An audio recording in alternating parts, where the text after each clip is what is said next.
Hi, I'm Rachel. I'm 23 years old and I want to tell you my story.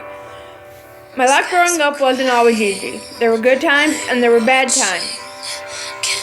When I was 5 years old, I accidentally ran over my cousin with the lawnmower. He was 1.5 years old. It was bad, but it wasn't as bad as it could have been.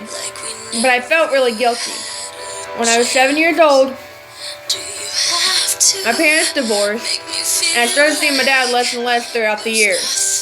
Then when I was 11, I started getting bullied really bad for things like the way I talked, my weight, wearing glasses, and just, being ugly. I put on a smile every day for my family, but when I was 13, I couldn't take it anymore. I had a mental breakdown.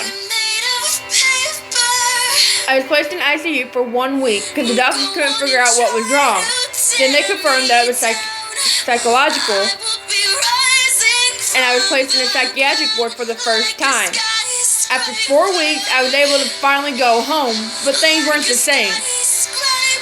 It seemed like people were afraid to be around me. I started cutting, and I was going through intensive therapy, but after 7 months, I was placed in the psychiatric ward for the second time. Then when I was 14, my mom decided for us to move to Florida. Florida was great until school started. Not only was it the first time I was going to go to school in Florida, it was also my first year of high school. Luckily, my sister was by my side through it, most of it. Things were going good until the bullying started. It was also the first year I've ever gotten into a physical altercation. But luckily, I had marching band to take my mind off of stuff. Then when I was 16, things got really bad for me. I overdosed for the first time.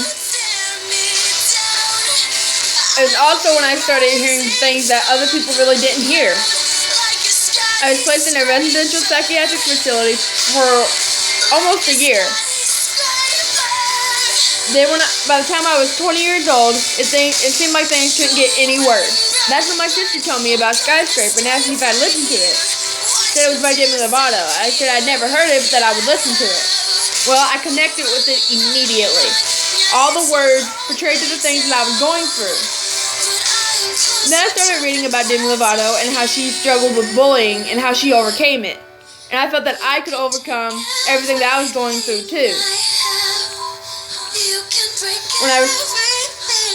In October of 2015, it was finally confirmed that I had schizoaffective disorder, PTSD, and borderline personality disorder. I just want to thank you to all my friends and family, because with y'all by my side, it's been 6 months since I cut last, which is a big deal for me. And a big thank you to Demi Lovato for inspiring me to keep pushing forward and to keep fighting. And to everybody who's out there who's fighting with different things, dealing with bullying, feel like they're not wanted, feel like they don't want to be here anymore, reach out to somebody. There is hope. I love all of you. Thank you so much for all the help.